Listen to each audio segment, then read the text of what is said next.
आता पाहूया टॉप 9 मोठ्या बातम्या। सुप्रिया मुंबईमध्ये असेल तर राखी बांधून घेणार, अजित पवारांचं वक्तव्य। मी नाशकात, कुणीही राखी बांधून घ्यायला आलं तर स्वागत करेल, सुप्रिया सुळेंची प्रतिक्रिया। हरियाणा काश्मीरसोबत महाराष्ट्राची निवडणूक घ्यायला हवी होती, सरकार निवडणुका घ्यायला तयार नसेल तर ही हुकुमशाही, संजय राऊतांची टीका। निवडणुका किती पुढे ढकलल्या तरी निकाल बदलू शकत नाहीत, निवडणूक लांबणीवरून सुप्रिया सुळेंची सत्ताधाऱ्यांवर टीका।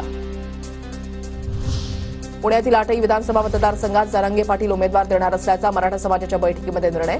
पुण्यामधील इच्छुकांची नावं बुधवारी जरांगेंना दिली जाणार, अखंड मराठा समाजाच्या बैठकीमध्ये निर्णय। निवडणुका जवळ असतानाही मोदी महाराष्ट्रामध्ये येणं टाळत आहेत, परिवर्तनाच्या वाऱ्याचा अंदाज केंद्रीय नेतृत्वाला आला असावा, शरद पवार गटाचे आमदार रोहित पवारांची टीका।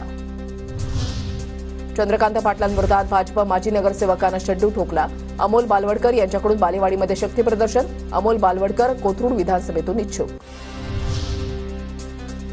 पुण्याच्या आंबेगाव शिरूर मतदारसंघामध्ये माहितीमध्ये तणाव, शिवसेना पदाधिकाऱ्यांकडून अजितदादा गटाची मुख्यमंत्री एकनाथ शिंदेंकडे तक्रार, दिलीप वळसे पाटलांनी माहितीची बैठक बोलावताना विचारामध्ये न घेतल्याचा आरोप।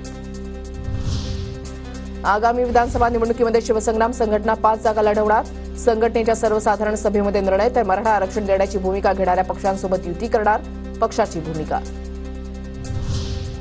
मी महायुतीची घटक, त्याप्रमाणे माझं काम सुरू, अर्चना पाटलांचं राष्ट्रवादीमध्ये सक्रिय नसण्याच्या प्रश्नावर उत्तर।